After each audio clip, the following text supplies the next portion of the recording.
Hi everyone, मैं हूं शिफाली गिरधरवाल और आप देख रहे हैं कंसल्टीज विद क्लियर टेक्स। 2A के अंदर देख के आपने इनपुट टैक्स क्रेडिट लिया, 2B में भी आ रहा था, इनवॉइस भी थे, गुड्स भी रिसीव हो गई थी, सब कुछ बिल्कुल सेट था। उसके बाद भी डिपार्टमेंट ने नोटिस भेजा और डिपार्टमेंट ने कहा इनपुट टैक्स क्रेडिट वापस दो। आपने कहा अब नहीं दूंगा। इतना सब कुछ देखने के बाद तो लिया यार, रेट देख लिया, कहीं कोई ब्लॉकेज नहीं है वो भी देख लिया, सारे प्रोविजंस मैंने फुलफ़िल कर लिए, अब इनपुट टैक्स क्रेडिट में क्यों वापस दूँ? डिपार्टमेंट ने कहा कि जिस सप्लायर से आपने बाय किया था उस सप्लायर का रजिस्ट्रेशन कैंसिल हो गया। तो आप बोलोगे मुझे क्या मतलब इस बात से, और रजिस्ट्रेशन अब कैंसिल हुआ है ना, मैंने तो उससे पहले लिया था तब तो रजिस्ट्रेशन था। बोले नहीं, रेट्रोस्पेक्टिवली कैंसिल कर दिया रजिस्ट्रेशन। तो आपने जिस डेट से लिया था उससे पहले से उसका रजिस्ट्रेशन ही कैंसिल कर दिया। तो आप बोलोगे मुझे इस बात से क्या मतलब, डिपार्टमेंट बोलेगा अब तो उस टाइम पे रजिस्टर्ड पर्सन था ही नहीं ना, वो क्रेडिट कैसे पास ऑन करेगा। इस तरह के डायलेमा में बहुत सारे लोग फंसे हैं और बहुत सारे फ्रॉडलेंट सप्लायर्स ऐसे थे जिनके कि रेट्रोस्पेक्टिवली डिपार्टमेंट ने रजिस्ट्रेशन कैंसिल किए। और फिर क्या किया, अगला बिल्कुल सबसे नेक्स्ट काम, अगला काम उन्होंने ये किया कि जितने उनके बायर्स थे उन सब के पास नोटिस भेज दिए, क्या तुमने जो इनपुट टैक्स क्रेडिट लिया वापस दो।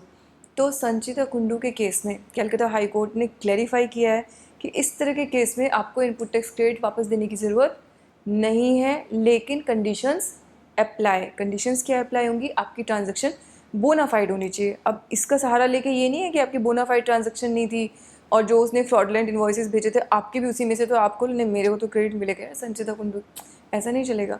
कंडीशंस अप्लाई यानी कि कंडीशंस पूरी होनी चाहिए। LGW का केस था, ऑलरेडी सेटल्ड केस था, उसको उन्होंने रेफरेंस लिया है यहाँ पे, अनरिपोर्टेड था, बट आप चाहे तो देख सकते हैं, उसको रीड कर सकते हैं।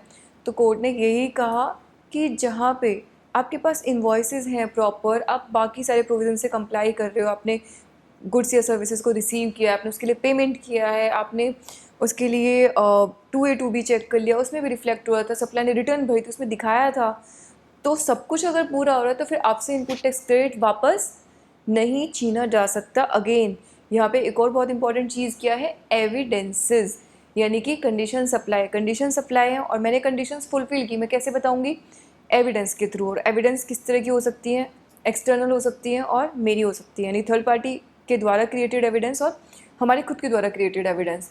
जनरली जब हम लोग डिस्कस करते हैं लीगल पॉइंट ऑफ व्यू से, तो जो थर्ड पार्टी एविडेंसेस हैं उनकी वैल्यू ज़्यादा होती है, ना कि उन एविडेंस की जो हमने खुद क्रिएट किया है। तो दोनों का बंडल ऑफ एविडेंस हमारे पास होना चाहिए। जैसे हम लोगों ने इन्वॉइस रिसीव किया होगा, ठीक है, वो एविडेंस तो मेरे पास है।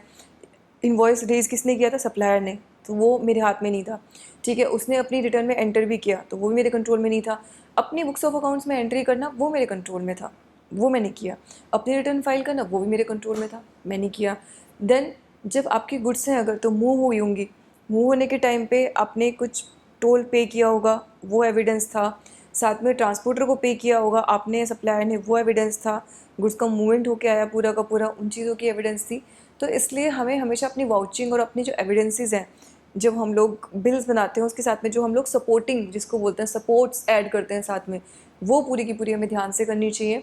अगर वो सब चीज़ें आपकी पूरी हैं तो इस केस में इनपुट टैक्स क्रेडिट आपका नहीं छीन सकता डिपार्टमेंट वापस। ऐसे बहुत सारे नोटिस बहुत सारे लोगों को आए हैं, उन सब के केस में ये जजमेंट आपको डेफिनेटली हेल्प करेगा। एंड आई होप ये वीडियो आपके लिए यूज़फुल रही होगी। इसी के साथ ही वीडियो में क्लोज़ कर रही हूँ। Thank you so much.